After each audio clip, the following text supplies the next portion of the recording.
একসময় তারা বাংলা টেলিভিশনে খুবই জনপ্রিয় এবং পরিচিত মুখ ছিলেন। একের পর এক জনপ্রিয় ধারাবাহিকে প্রধান চরিত্রে তাদের দেখেছে দর্শক। অনেক সময় নায়ক নায়িকাও হয়েছেন তারা। তবে বর্তমান সময়ে দাঁড়িয়ে আজ যেন কোথাও হারিয়ে গেছেন দুজনে। আমরা কথা বলছি জনপ্রিয় টেলি অভিনেতা রুদ্রজিৎ মুখার্জি এবং প্রমিতা চক্রবর্তীর সম্পর্কে। বধূবরণ ধারাবাহিকের মাধ্যমে জনপ্রিয়তার শিখরে ওঠেন প্রমিতা চক্রবর্তী। তার অভিনীত কনক চরিত্রটি এখনও সমান জনপ্রিয়।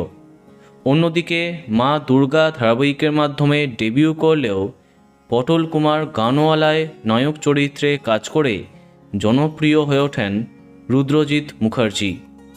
তারপর তাদের একসঙ্গে দেখা যায় জি বাংলার জনপ্রিয় ধারাবাহিক সাত ভাই চম্পাতে।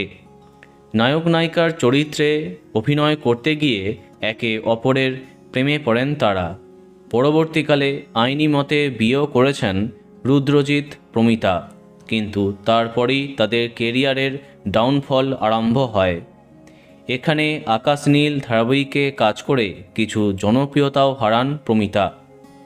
সম্ভবত শেষবার পিলু ধারাবাহিকে প্রমিতা এবং রুদ্রজিৎকে একসঙ্গেই দেখা যায়, আর তারপর থেকে কোনো মেগায় আর তাদের কাউকেই দেখা যায়নি।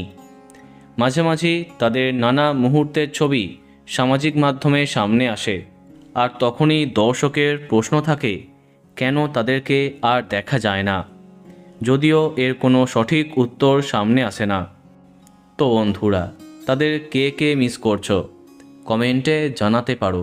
আর এই রকমই আরও অনেক ভিডিও পেতে সাবস্ক্রাইব কারেন্ট বস। ধন্যবাদ।